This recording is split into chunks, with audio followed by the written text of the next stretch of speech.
제 이름은 한은주입니다. 올해 60이에요. 남편과 사별한 지는 벌써 4년째죠. 아침마다 식탁을 차리는데 자꾸만 밥그릇을 2개 꺼내게 됩니다. 손이 멈춰지질 않아요. 그릇을 내려놓고 나서야 깨닫습니다. 아, 또 이러네. 혼잣말이 나왔습니다. 텅 빈 건너편 자리를 바라보다가 저는 조용히 한쪽 그릇을 다시 찬장에 넣었습니다. 집안은 항상 고요했습니다. 시계 초침 소리만 똑딱똑딱 울려 퍼졌죠. 그렇게 하루하루를 보내다 보니 제 목소리마저 잊어버린 것 같았습니다. 그러던 어느 날이었습니다. 현관문을 두드리는 소리가 들렸어요. 문을 열자마자 박미경이 환하게 웃으며 서 있었습니다. 제 오랜 친구였죠. 은주야, 너 요새 집에만 있지? 하루만 나가자. 사람 좀 만나고 와. 저는 고개를 저었습니다. 나갈 곳도 만날 사람도 없는데 뭘 어떻게 하냐고요. 그런데 미경이가 눈을 반짝이며 말했습니다. 묻지마 관광버스 타볼래? 묻지마가 뭔데 싶었죠. 미경이는 웃으며 설명했습니다. 이름도 나이도 직업도 아무것도 안 물어본대. 그냥 가서 구경하고 밥 먹고 오는 거야. 부담 없잖아. 부담이 없다는 말에 조금 마음이 끌렸습니다. 사실 저는 낯선 사람들과 어울리는 게 너무 힘들었거든요. 나이를 물으면 예순이라고 하기 민망하고 남편 이야기가 나오면 사별했다고 말하는 것도 괴로웠습니다. 그런데 아무것도 묻지 않는다니 그게 오히려 편할 것 같았어요. 정말 아무것도 안 물어봐? 그럼 그게 컨셉이래. 그냥 편하게 놀다 오는 거야. 저는 한참을 망설이다가 작게 고개를 끄덕였습니다. 며칠 뒤 저는 오랜만에 거울 앞에 섰습니다. 화장도 좀 하고 옷도 골라 입었죠. 거울 속 제 모습이 낯설었습니다. 언제부터 이렇게 늙었을까요? 주름이 깊게 패인 얼굴을 보니 한숨이 나왔습니다. 그래도 립스틱을 발랐습니다. 미경이가 예쁘다고 선물해준 연한 분홍색이었어요. 집을 나서는데 가슴이 두근거렸습니다. 설렘이 아니라 불안이었죠. 사람들 사이에 섞여서 제대로 할 수 있을까? 혹시 민폐를 끼치진 않을까? 그런 생각들이 머릿속을 가득 채웠습니다. 버스 정류장에 도착하니 미경이가 손을 흔들고 있었습니다. 그 옆에는 큰 관광버스 한 대가 서 있었어요. 버스 옆면에는 묻지마 관광이라는 문구가 크게 적혀 있었습니다. 저는 그 글씨를 보며 생각했습니다. 정말로 아무것도 묻지 않을까? 그게 가능할까? 반신반의하면서도 저는 미경이를 따라 버스에 올랐습니다. 그때만 해도 몰랐습니다. 이 버스 안에서 제 인생이 다시 한번 흔들릴 거라는 걸요. 버스에 오르는 순간 제 눈에 가장 먼저 들어온 건 커튼이었습니다. 창문마다 두꺼운 베이지색 커튼이 쳐져 있었어요. 왜 커튼을 쳤을까 싶었죠. 밖이 안 보이니 답답한 느낌도 들었습니다. 하지만 동시에 묘한 안도감도 들었어요. 바깥 세상과 차단된 느낌이랄까요? 이 안에서는 누구도 저를 모른다는 생각이 들었습니다. 미경이를 따라 복도를 걸어가는데 사람들의 시선이 느껴졌습니다. 저만큼 나이 든 분들도 계셨고 생각보다 젊은 분들도 많았어요. 모두들 설렘 표정이었습니다. 저는 가방끈을 꽉 쥐고 조심스럽게 걸었죠. 그때 앞쪽에서 마이크를 든 남자가 환하게 웃으며 말했습니다. 여러분 안녕하세요. 저는 오늘 여러분과 함께할 진행자 김성민입니다. 목소리가 참 밝았어요. 라디오 DJ처럼 경쾌했습니다. 오늘은 특별한 규칙이 있습니다. 이름도 직업도 나이도 묻지 않습니다. 그냥 즐기세요. 편하게 웃고 먹고 즐기다 가시면 됩니다. 그 말에 사람들이 박수를 쳤습니다. 여기저기서 웃음소리가 터져 나왔어요. 저는 어리둥절했습니다. 이게 대체 무슨 여행이지? 하지만 이상하게도 가슴이 조금 가벼워지는 느낌이었어요. 아무것도 설명하지 않아도 된다는 게 생각보다 편했습니다. 자, 그럼 자리를 찾아 앉아주세요. 곧 출발합니다. 진행자의 말에 사람들이 움직이기 시작했습니다. 저도 미경이와 함께 빈자리를 찾으려 했는데 미경이가 갑자기 말했어요. 은주야, 나는 저기 앞자리에 앉을게. 멀미가 좀 있어서. 저는 당황했습니다. 같이 앉으려고 온 건데 갑자기 혼자가 된 거예요. 미경이는 미안하다는 표정으로 제 손을 꼭 잡았습니다. 미안해. 나 진짜 버스만 타면 토할 것 같거든. 잠깐만 떨어져 있자.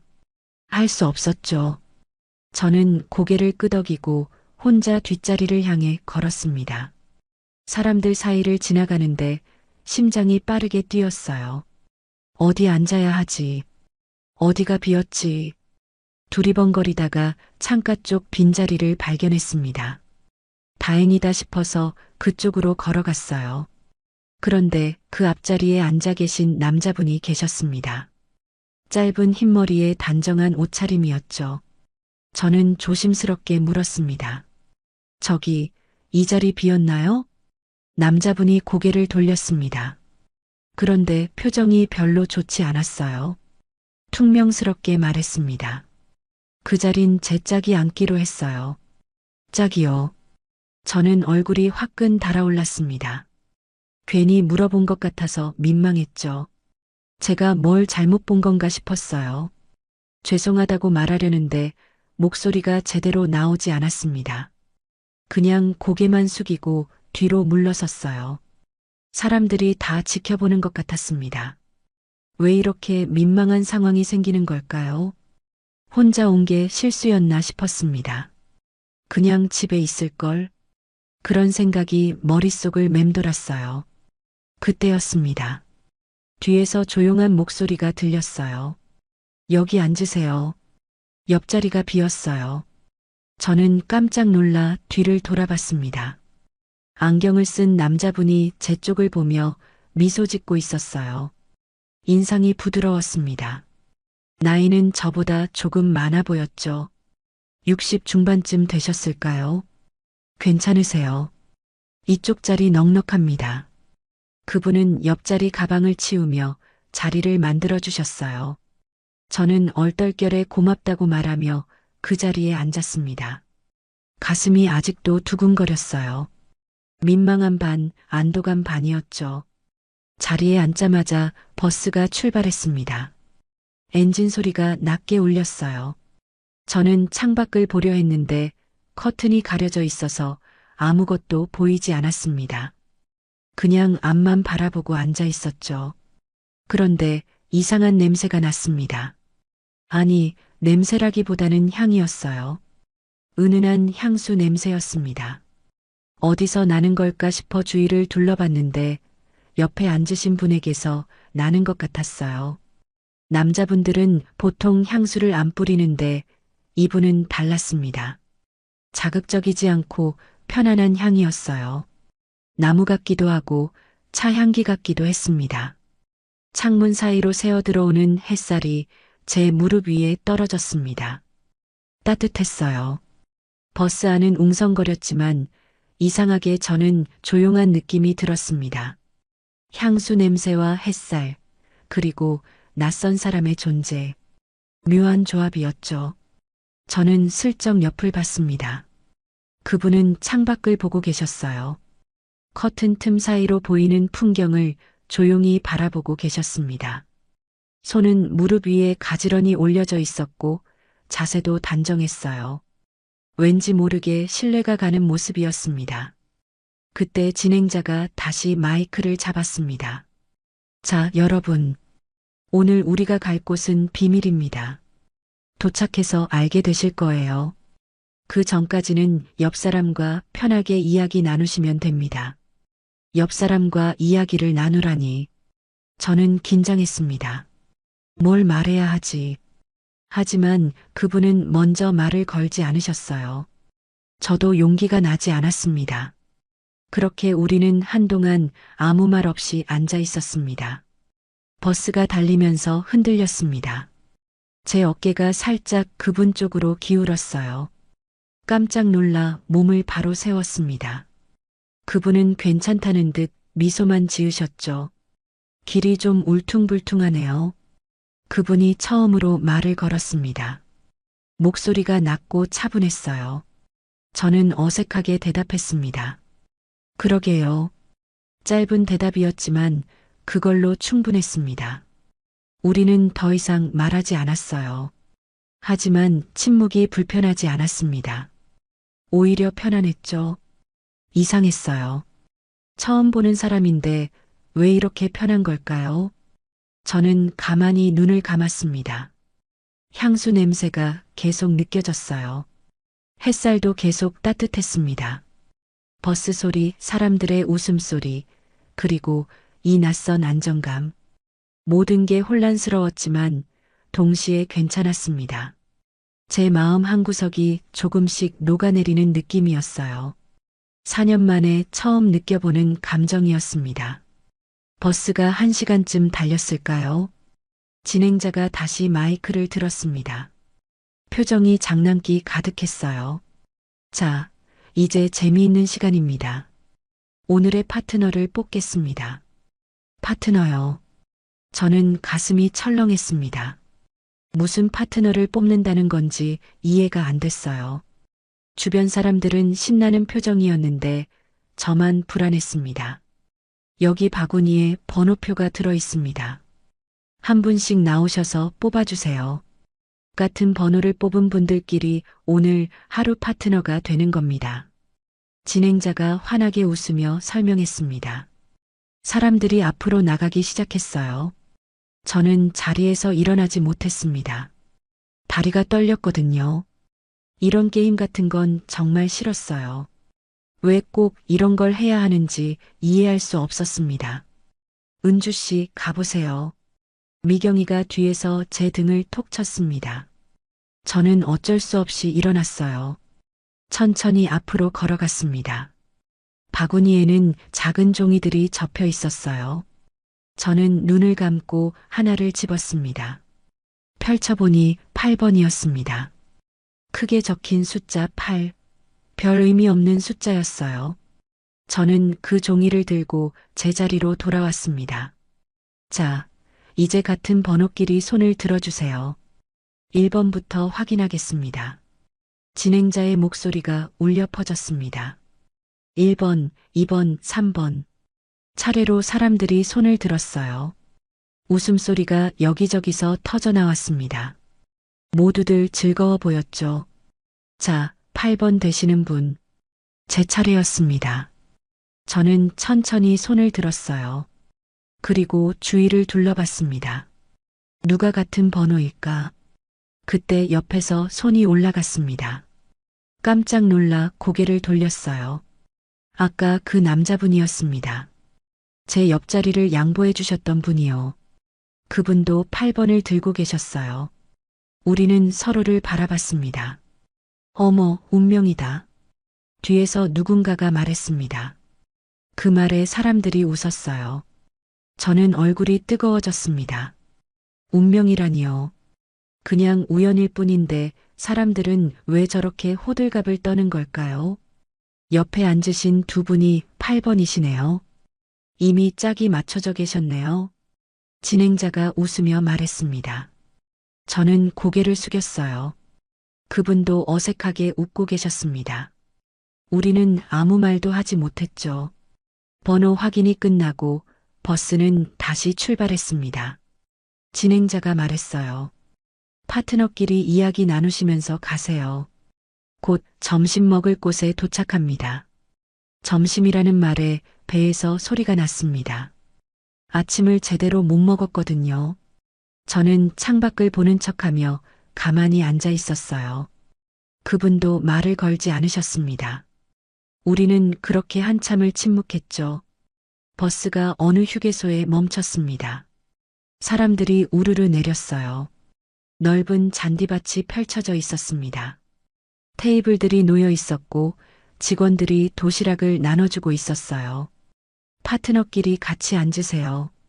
진행자의 안내에 따라 사람들이 짝을 지어 앉기 시작했습니다.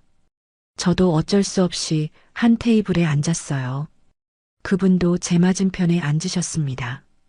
도시락이 앞에 놓였습니다. 뚜껑을 열자 밥과 반찬이 알록달록하게 담겨 있었어요.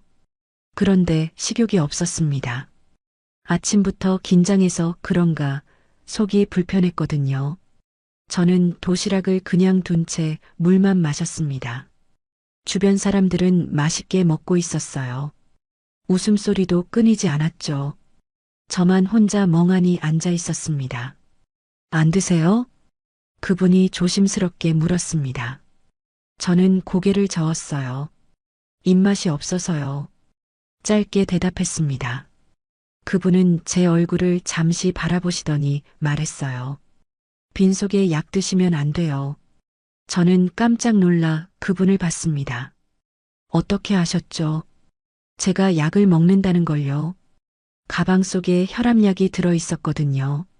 아침에 먹으려다가 깜빡했어요. 어떻게 아세요? 제가 묻자 그분이 작게 웃으셨습니다. 손에 약봉지 자국이 보여서요. 저는 제 손을 내려다봤습니다. 정말 작은 자국이 손가락에 남아 있었어요. 이런 걸 보시다니 참 세심한 분이구나 싶었습니다. 그분은 젓가락을 들더니 자기 도시락에서 김치 한 조각을 집으셨어요. 그리고 제 쪽으로 내미셨습니다.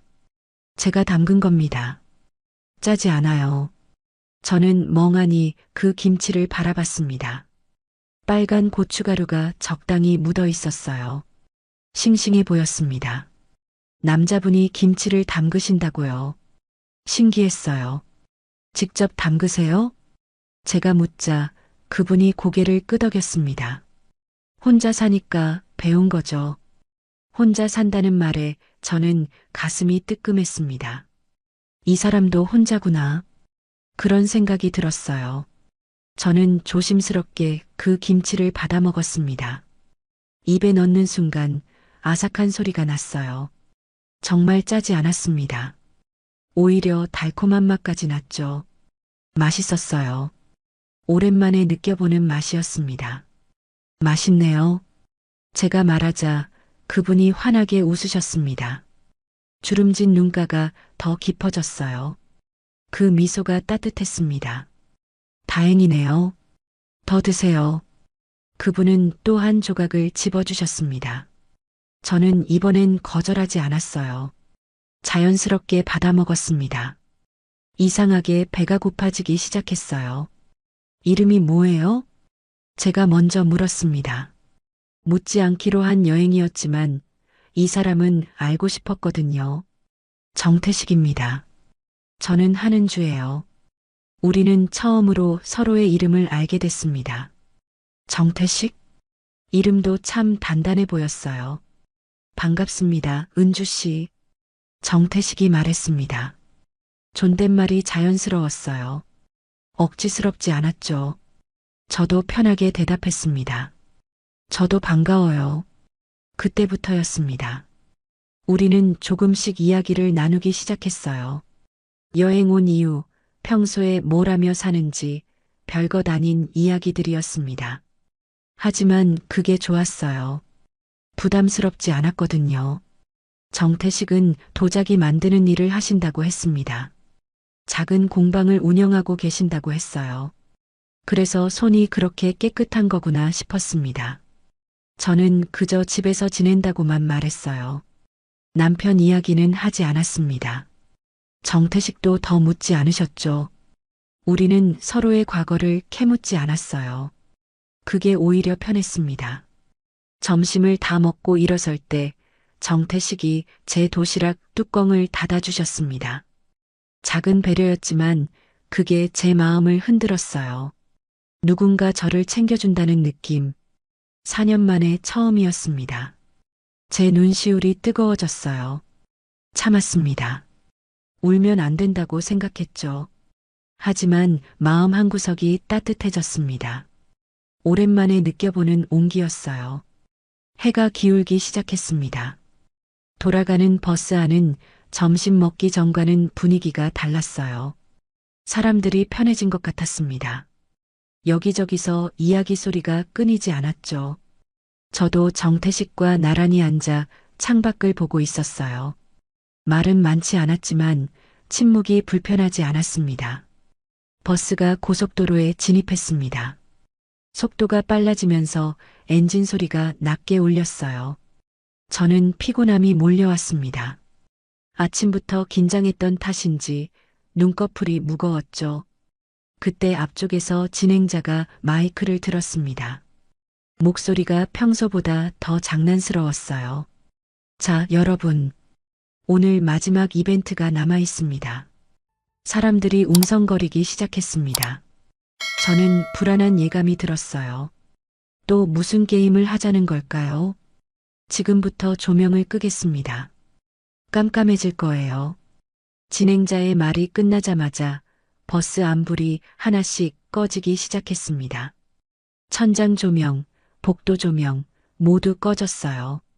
순식간에 버스 안이 어둠에 잠겼습니다. 커튼이 쳐져 있어서 밖빛도 들어오지 않았죠. 정말 아무것도 보이지 않았습니다. 어머, 깜깜하네.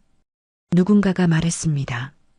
여기저기서 작은 비명과 웃음소리가 터져 나왔어요. 저는 가슴이 두근거렸습니다. 왜 불을 끄는 거죠? 이해할 수 없었어요. 파트너끼리 손을 잡아보세요. 그리고 눈을 마주쳐 보세요. 진행자의 목소리가 어둠 속에서 울려 퍼졌습니다. 손을 잡으라고요. 눈을 마주 보라고요. 저는 당황했습니다. 아무것도 안 보이는데 어떻게 눈을 마주 봐요? 딱 1분만 해보세요.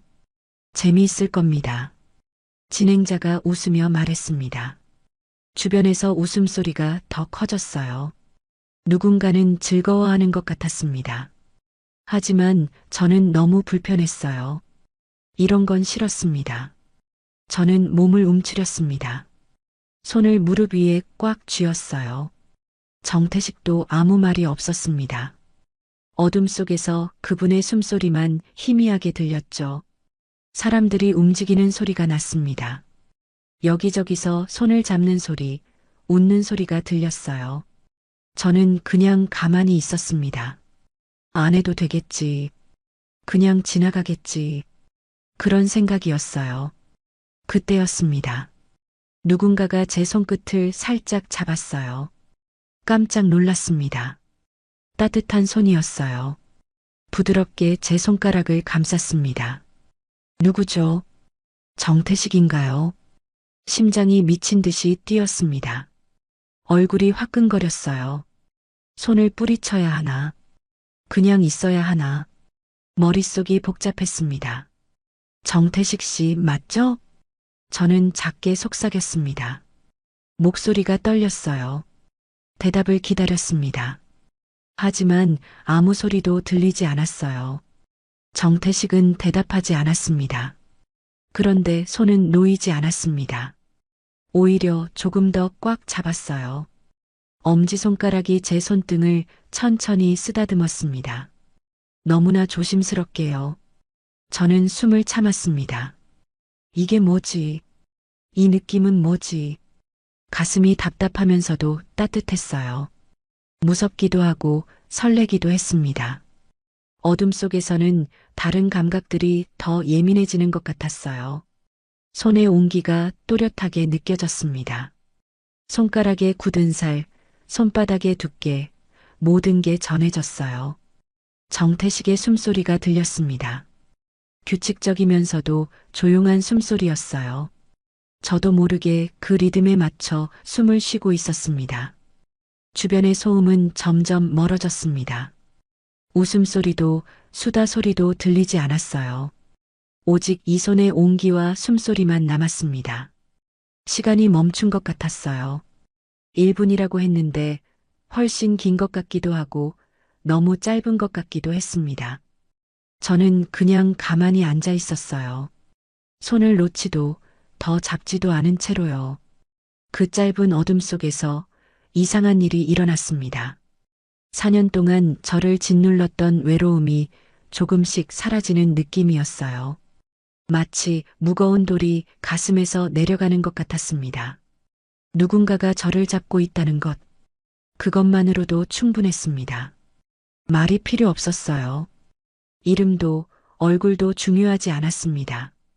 그저 이 온기가 진짜라는 것, 그것만 알 수 있었어요. 저는 눈을 감았습니다.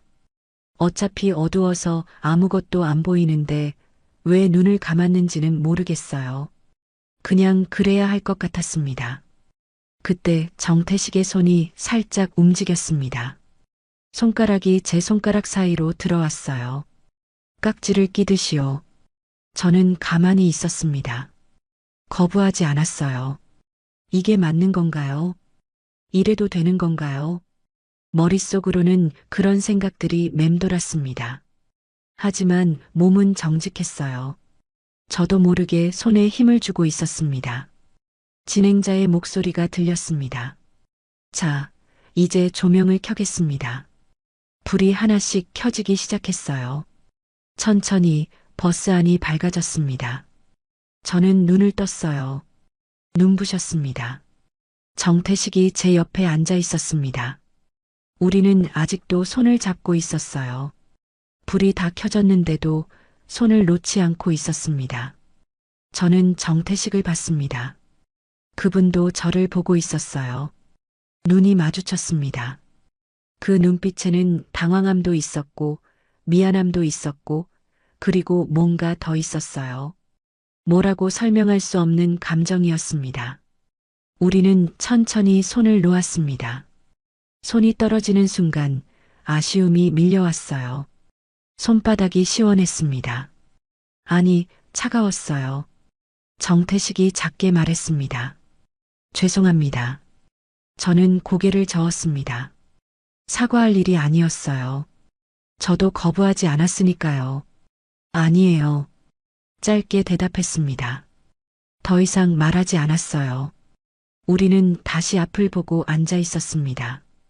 하지만 뭔가 달라졌습니다. 공기가 달라졌어요.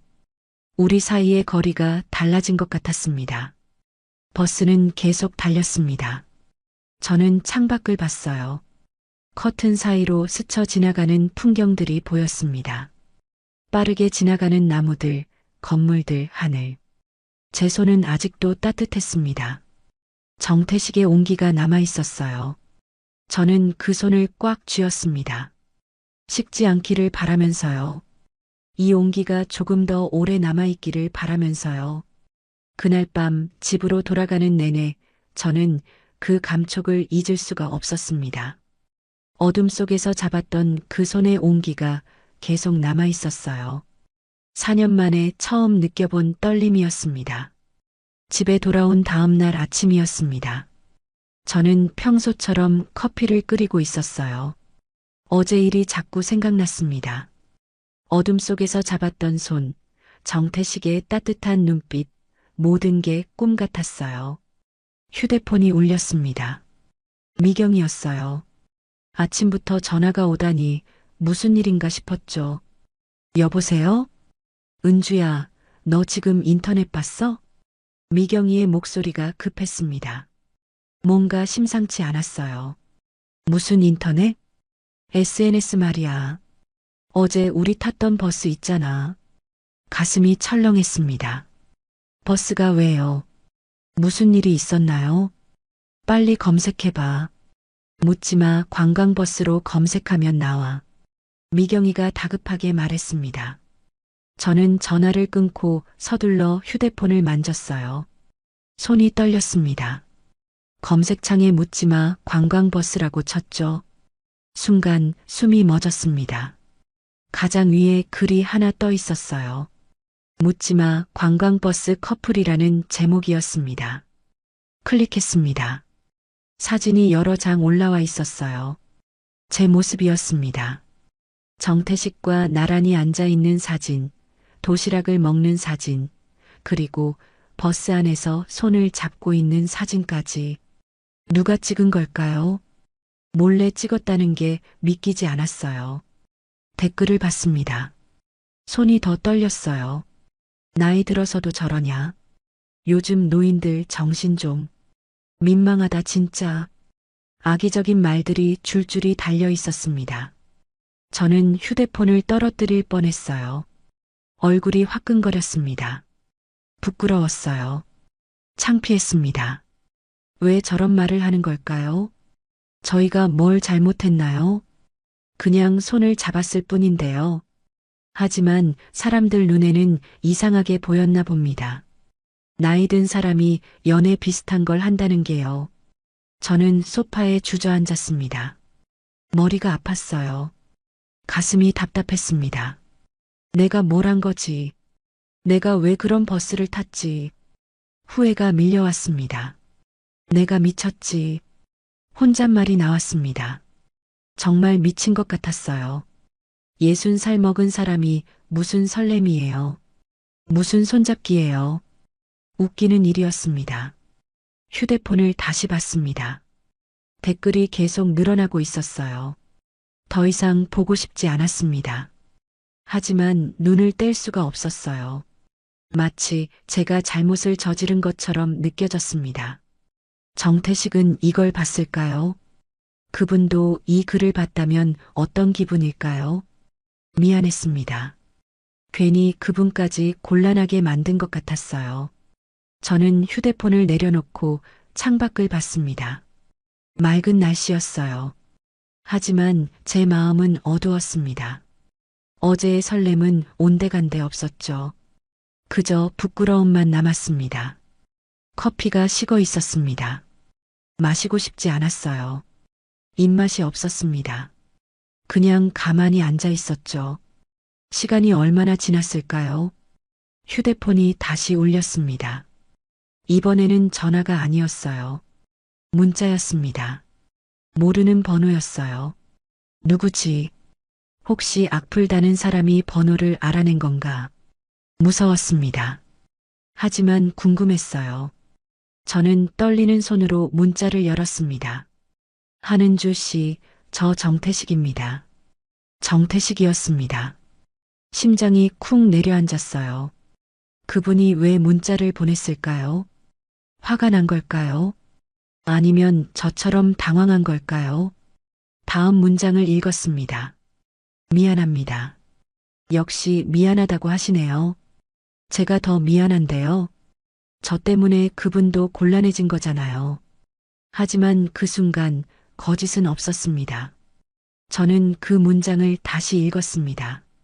한 번 더 읽었어요. 거짓은 없었다고요. 무슨 의미일까요?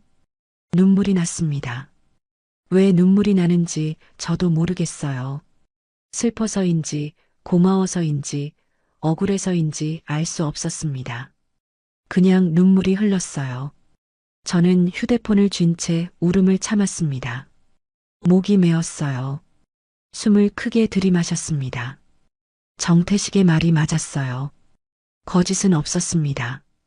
어둠 속에서 잡았던 그 손도 도시락을 나눠 먹었던 그 순간도 모두 진심이었어요. 저도 거짓말하지 않았습니다. 하지만 세상은 그걸 이해하지 못하나 봅니다. 나이 든 사람의 감정은 우스꽝스럽게 보나 봐요. 사랑이 아니라 그저 추태로 보이나 봅니다. 저는 천천히 문자를 썼습니다. 손이 떨려서 오타가 났어요. 지우고 다시 썼습니다. 나도 거짓은 아니었어요. 짧은 문장이었습니다. 하지만 제 마음을 다 담았어요. 보내기 버튼을 눌렀습니다. 문자가 전송됐습니다. 답장은 오지 않았습니다. 저는 휴대폰을 꼭 쥐고 기다렸어요. 5분, 10분, 30분. 아무 응답이 없었습니다. 아마 정태식도 혼란스러울 거예요. 저처럼 당황하고 부끄럽고 그러면서도 어쩔 수 없이 마음이 흔들릴 거예요. 저는 휴대폰을 내려놓았습니다. 더 이상 기다리지 않기로 했어요. 답장이 와도 오지 않아도 상관없었습니다. 중요한 건 제 마음을 전했다는 거니까요. 창밖을 다시 봤습니다. 구름이 몰려오고 있었어요. 날씨가 흐려지는 것 같았습니다. 비가 올 것 같았죠. 저는 자리에서 일어났습니다. 설거지를 해야 했어요. 빨래도 해야 했고요. 일상은 계속되니까요. 아무리 마음이 복잡해도 삶은 멈추지 않으니까요. 하지만 가슴 한구석은 여전히 따뜻했습니다. 정태식의 문자가 계속 생각났어요.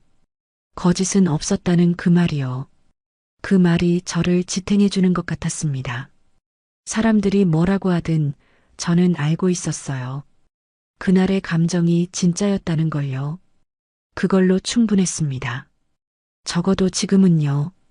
하지만 동시에 불안했습니다. 앞으로 어떻게 될까요? 정태식을 다시 만날 수 있을까요? 아니면 이대로 끝나는 걸까요? 알 수 없었어요. 그저 시간이 지나기를 기다릴 수밖에 없었습니다. 그로부터 일주일이 지났습니다. 미경이가 또 전화를 했어요. 같은 여행사에서 1박 2일 여행을 간다는 거였죠. 처음에는 거절했습니다. 지난번 일이 아직도 부담스러웠거든요. 하지만 미경이가 계속 설득했어요. 은주야, 이번엔 제대로 된 여행이야. 1박 2일로 펜션도 가고 그래. 나는 괜찮아. 정태식 씨도 온대. 그 말에 저는 멈칫했습니다. 정태식이요. 그분도 가신다고요. 가슴이 두근거렸어요. 결국 저는 또 가방을 쌌습니다. 왜 가는지 스스로도 잘 모르겠었어요. 그냥 가고 싶었습니다. 버스에 올랐습니다. 사람들이 반겼어요. 지난번 얼굴들이 보였습니다. 저는 조심스럽게 뒤쪽으로 걸어갔죠. 그리고 정태식을 봤습니다. 그분은 창가에 앉아 계셨어요. 저를 보더니 살짝 미소 지으셨습니다. 저도 어색하게 웃었어요. 그분 옆에 앉았습니다. 당연하다는 듯이요. 잘 지내셨어요? 정태식이 먼저 물었습니다. 저는 고개를 끄덕였어요. 네, 그럭저럭요. 우리는 더 이상 말하지 않았습니다. 하지만 불편하지 않았어요. 그저 나란히 앉아 있는 것만으로도 편했습니다. 버스가 출발했습니다. 날씨가 좋지 않았어요. 구름이 잔뜩 끼어 있었습니다. 진행자가 말했죠. 오늘 비 소식이 있는데 괜찮으시죠? 펜션에 도착하면 괜찮을 겁니다. 사람들이 별로 신경 쓰지 않는 것 같았어요. 저도 그랬습니다. 비가 오면 어때요? 그냥 가면 되죠. 1시간쯤 지났을까요? 빗방울이 떨어지기 시작했습니다. 처음엔 약했어요. 창문에 톡톡 부딪히는 소리가 났습니다. 그런데 점점 세졌어요. 30분쯤 더 가니까 폭우로 변했습니다. 와드득 쏟아지는 소리가 버스 안을 가득 채웠어요. 앞이 잘 보이지 않을 정도였습니다. 이거 길이 막힐 것 같은데요. 누군가가 걱정스럽게 말했습니다. 정말 그랬어요. 버스가 점점 느려졌습니다. 그리고 결국 멈췄죠. 여러분, 죄송합니다. 앞쪽 도로가 물에 잠겼습니다. 잠시 우회해야 할 것 같아요. 진행자가 안내했습니다. 사람들이 웅성거렸어요. 저는 창밖을 봤습니다. 빗줄기가 미친 듯이 쏟아지고 있었어요.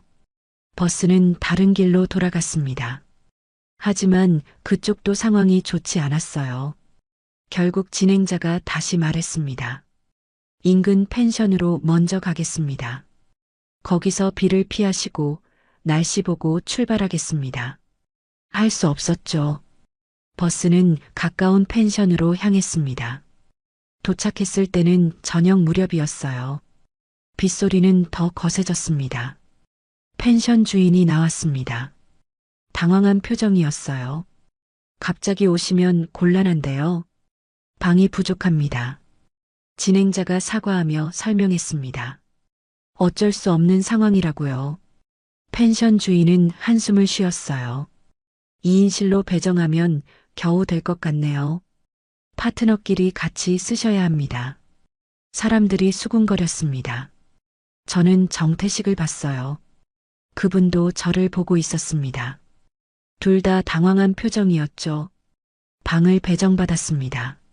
마지막 남은 방이었어요. 작은 방이었습니다. 침대 하나, 작은 테이블 하나, 그게 전부였어요. 문을 열고 들어갔습니다. 어색했습니다. 정태식이 먼저 말했어요. 제가 바닥에서 자겠습니다. 아니에요. 제가 바닥에서 잘게요. 우리는 서로 양보했습니다. 결국 정태식이 담요를 가져왔어요. 두껍게 접어서 바닥에 깔았습니다. 이렇게 하면 괜찮을 겁니다. 그분은 담요를 반으로 나눴습니다. 하나는 제게 건네고 하나는 본인이 가졌어요. 불편하실 텐데 이건 제 쪽으로 덮겠습니다. 정태식은 바닥에 누웠습니다. 저는 침대에 앉았어요. 마음이 편치 않았습니다. 밖에서 천둥이 쳤습니다. 쾅 하는 소리가 방 안을 흔들었어요. 저는 깜짝 놀랐습니다. 천둥을 무서워하거든요. 괜찮으세요? 정태식이 물었습니다.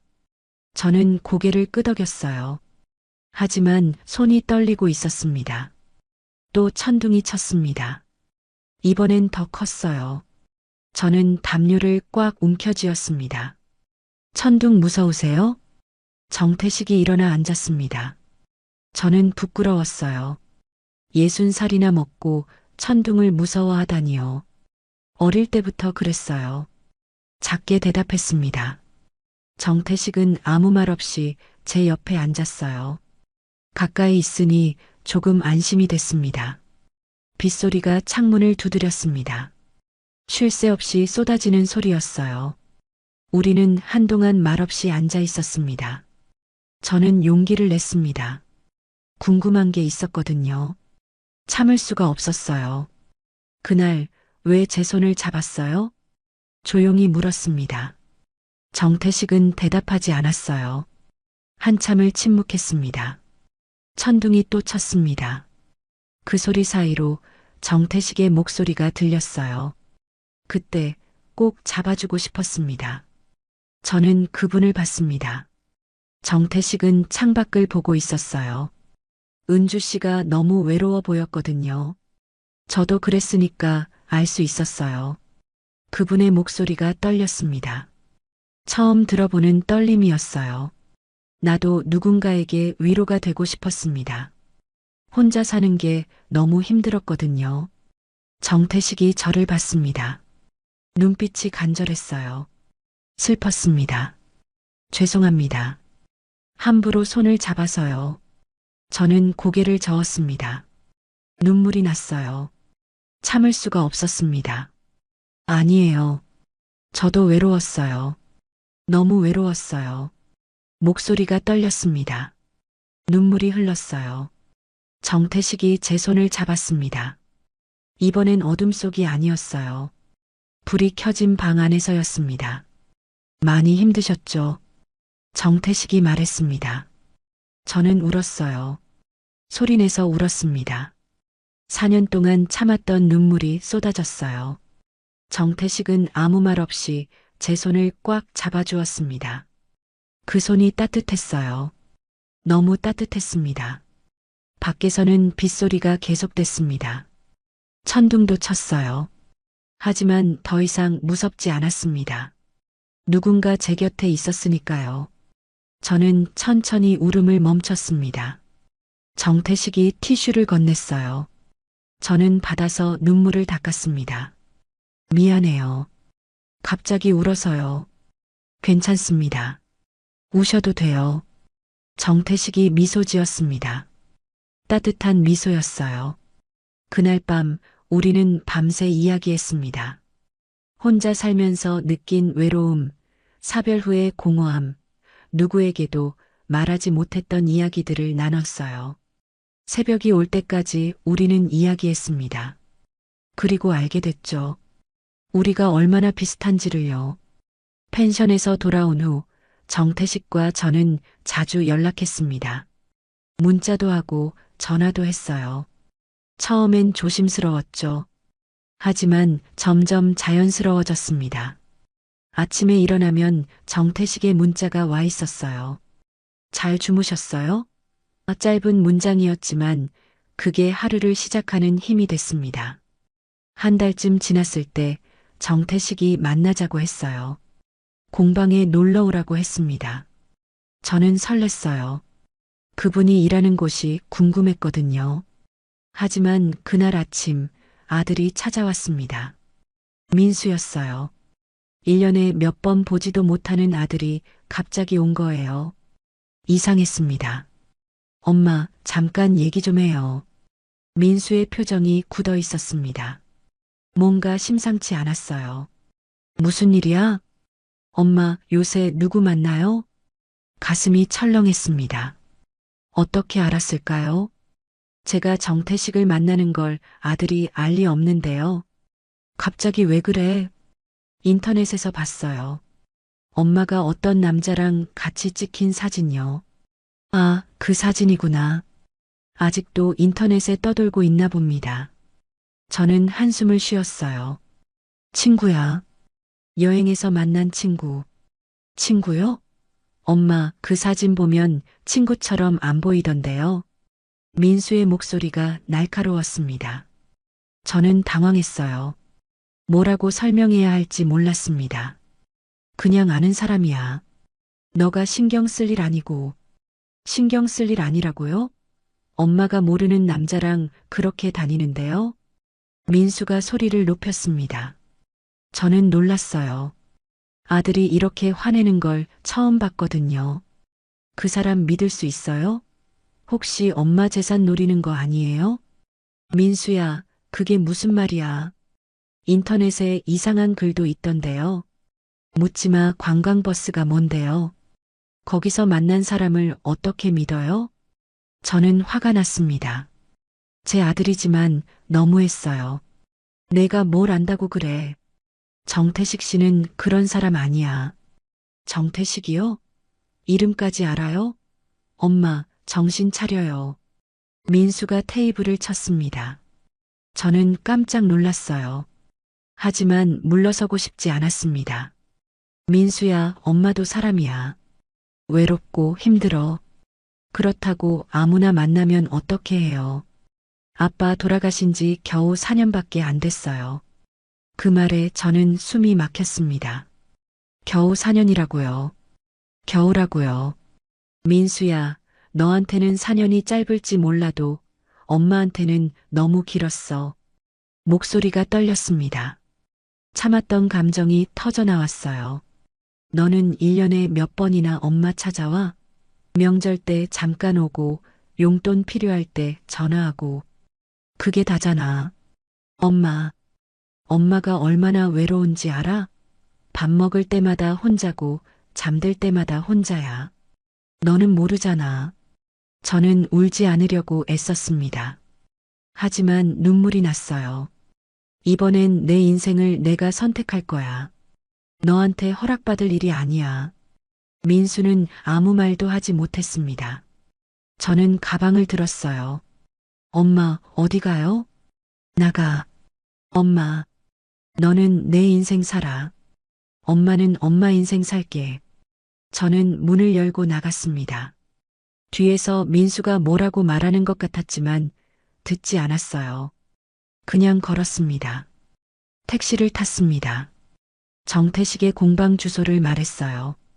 기사님이 출발했습니다. 차 안에서 저는 창밖을 봤어요. 눈물이 계속 났습니다. 왜 제 선택을 인정해주지 않는 걸까요? 왜 엄마는 엄마로만 살아야 하는 걸까요? 저도 한 사람이에요. 사랑하고 싶고 누군가와 함께 있고 싶은 사람이에요. 30분쯤 지나서 공방에 도착했습니다. 작은 건물이었어요. 나무 간판에 정태식 공방이라고 적혀 있었습니다. 문을 열고 들어갔습니다. 흙 냄새가 났어요. 정태식이 물레 앞에 앉아 있었습니다. 저를 보더니 놀란 표정이었어요. 은주 씨, 무슨 일이에요? 제 얼굴을 보고 걱정하는 표정이었습니다. 저는 눈물을 닦았어요. 정태식 씨, 네, 말씀하세요. 저는 숨을 깊이 들이마셨습니다. 용기를 냈어요. 우리 그냥 같이 살아봅시다. 정태식이 얼어붙었습니다. 믿을 수 없다는 표정이었어요. 남 눈치 말고요. 우리 나이에 뭘 그렇게 눈치 봐요. 그냥 같이 살아요.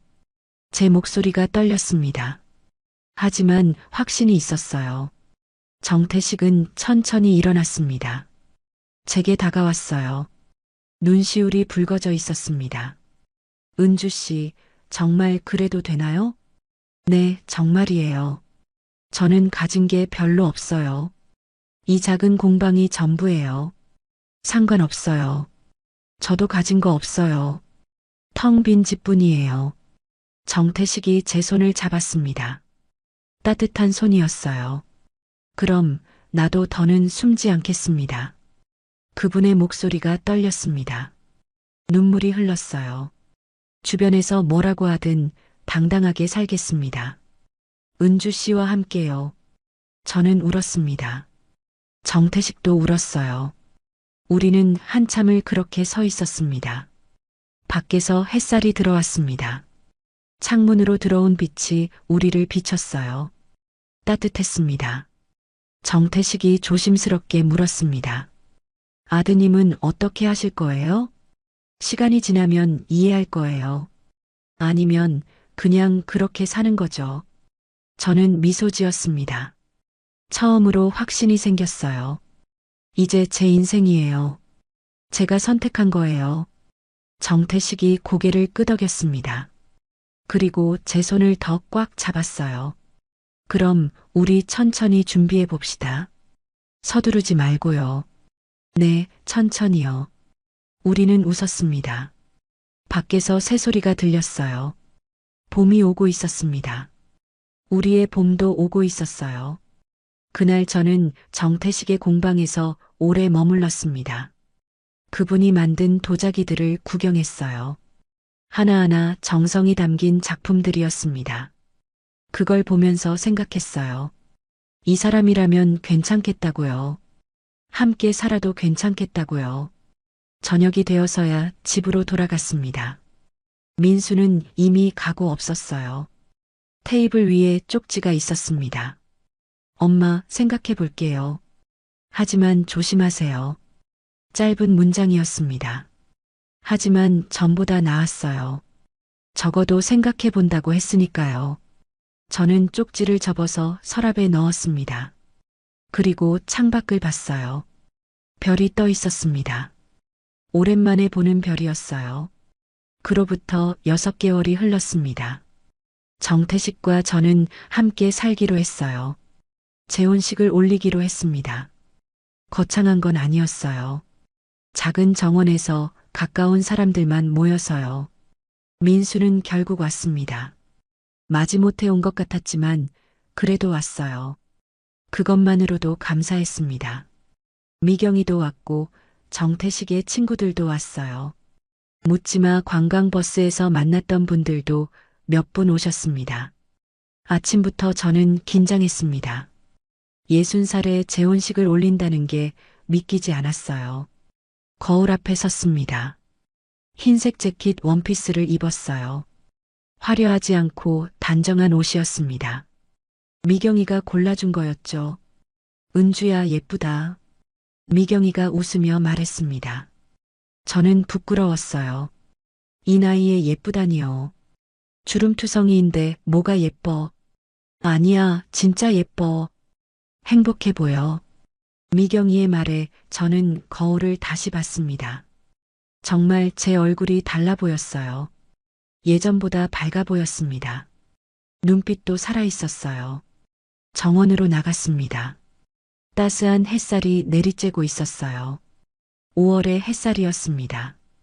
따뜻했어요. 바람도 부드럽게 불었습니다. 의자들이 놓여 있었습니다. 많지 않았어요. 20개 정도였을까요? 사람들이 자리에 앉아 있었습니다. 모두 미소 짓고 있었어요.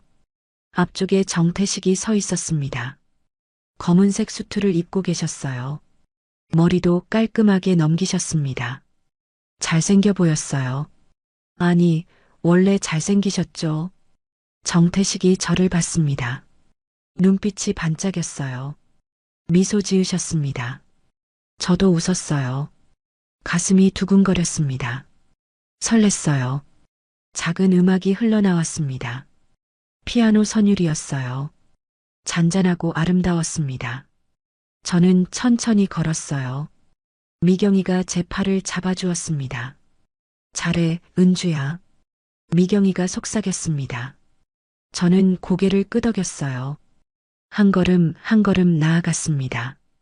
사람들이 박수를 쳤습니다. 따뜻한 박수였어요. 저는 얼굴이 화끈거렸습니다. 하지만 행복했어요. 정태식 앞에 섰습니다. 가까이서 보니 그분도 긴장한 것 같았어요. 손이 살짝 떨리고 있었습니다. 저도 떨렸어요. 우리는 서로를 바라봤습니다. 사회자가 앞으로 나왔습니다. 목사님도 아니고 판사님도 아니었어요. 그냥 친구 중 한 분이셨습니다. 정태식의 오랜 친구였죠. 오늘 이 자리에 모인 여러분 환영합니다. 사회자가 밝게 말했습니다. 사람들이 조용해졌어요. 오늘은 한은주 씨와 정태식 씨의 새로운 출발을 축하하는 날입니다. 두 분은 인생의 후반부에 다시 만나 서로의 동반자가 되기로 했습니다. 저는 정태식의 손을 잡았습니다. 따뜻했어요. 정태식도 제 손을 꽉 잡았습니다. 사랑은 나이를 묻지 않습니다. 언제든 어디서든 찾아올 수 있죠. 두 분은 그걸 증명하셨습니다. 사회자의 목소리가 울렸습니다. 저는 눈물이 났어요. 참으려 했지만 소용없었습니다. 오늘 두 분의 약속은 새로운 인생의 시작입니다. 남은 날들을 함께 걸으시겠다는 약속이죠. 정태식이 제 눈물을 닦아주었습니다. 조용히 부드럽게요. 저는 그분을 봤어요. 눈이 마주쳤습니다. 한은주 씨, 정태식 씨를 평생의 동반자로 맞이하시겠습니까? 저는 고개를 끄덕였습니다. 목소리가 나오지 않았어요. 숨을 깊이 들이마셨습니다. 네, 그러겠습니다. 사람들이 박수를 쳤습니다. 저는 울었어요. 행복해서 우는 거였습니다. 정태식 씨, 한은주 씨를 평생의 동반자로 맞이하시겠습니까? 정태식의 목소리가 떨렸습니다. 네, 그러겠습니다. 우리는 서로를 바라봤습니다. 세상에 우리 둘밖에 없는 것 같았어요. 다른 건 아무것도 보이지 않았습니다. 그럼 이제 두 분의 약속을 나눠주세요. 사회자가 물러났습니다. 정태식이 제 손을 더 꽉 잡았어요. 그리고 말했습니다. 은주 씨, 당신을 만나서 제 인생이 다시 시작됐습니다. 혼자 사는 게 너무 외로웠는데 이제는 함께니까 두렵지 않아요. 정태식의 눈에서 눈물이 흘렀습니다. 저는 그 눈물을 닦아주고 싶었어요. 남은 날들 당신 곁에서 함께 걷겠습니다. 힘들 때 손잡아주고 아플 때 곁에 있어주겠습니다. 저는 울음을 참을 수 없었습니다. 정태식의 말 한마디 한마디가 가슴에 박혔어요. 이제 제 차례였습니다. 저는 떨리는 목소리로 말했어요. 당신 덕분에 다시 살아있어요. 목소리가 깨졌습니다. 하지만 계속 말했어요. 4년 동안 죽은 것처럼 살았어요. 그런데 당신을 만나고 다시 웃게 됐어요. 다시 설레게 됐어요. 정태식이 제 손을 어루만졌습니다. 그 손길이 따뜻했어요. 이제 남은 길 같이 걸어요. 천천히 서두르지 말고요. 정태식이 미소 지었습니다. 눈물 어린 미소였어요. 네, 같이 걸어요. 우리는 서로를 끌어안았습니다. 사람들이 환호했어요. 박수 소리가 정원을 가득 채웠습니다. 음악이 더 크게 흘렀어요. 민수가 앞으로 나왔습니다. 어색한 표정이었지만 웃고 있었어요. 엄마, 축하해요. 짧은 말이었습니다. 하지만 그걸로 충분했어요. 저는 민수를 안았습니다. 고마워, 민수야. 엄마 행복하세요. 민수의 목소리가 떨렸습니다. 저는 더 꽉 안았어요. 식이 끝나고 사람들과 사진을 찍었습니다. 웃고 떠들고 축하를 받았어요. 모든 게 꿈 같았습니다. 해가 기울기 시작했습니다. 노을이 정원을 물들였어요. 주황빛이 아름다웠습니다. 사람들이 하나둘 떠나기 시작했어요. 정태식과 저는 정원을 걸었습니다. 손을 잡고요. 천천히, 아주 천천히 걸었어요. 은주 씨, 네. 앞으로 매일 이렇게 걸어요. 네, 매일이요. 우리는 웃었습니다. 바람이 불었어요. 꽃향기가 났습니다. 봄이었어요. 우리의 봄이었습니다. 뒤돌아보니 미경이가 손을 흔들고 있었어요. 저도 손을 흔들었습니다. 고마웠어요. 미경이가 묻지마 관광버스를 권하지 않았다면 저는 정태식을 만나지 못했을 거예요. 정원 끝까지 걸었습니다. 그리고 벤치에 앉았어요. 나란히요. 해가 완전히 지고 있었습니다. 하늘이 붉게 물들었어요. 은주 씨, 행복하세요? 정태식이 물었습니다. 저는 고개를 끄덕였어요. 너무 행복해요. 당신은요? 저도요. 이렇게 행복해도 되나 싶어요. 우리는 서로를 바라봤습니다. 그리고 웃었어요. 사랑은 나이를 묻지 않습니다. 60에도 70에도 올 수 있어요. 중요한 건 용기였습니다. 다시 사랑할 수 있다는 용기요. 저는 그 용기를 냈습니다. 그리고 행복을 찾았어요. 묻지마 관광버스 안에서요. 그 작은 용기가 제 인생을 바꿨습니다. 이제 우리는 함께입니다. 남은 날들을 함께 걸을 거예요. 손을 잡고 천천히 서두르지 않고요. 그게 우리의 약속입니다. 약속입니다. 약속입니다. 약속입니다.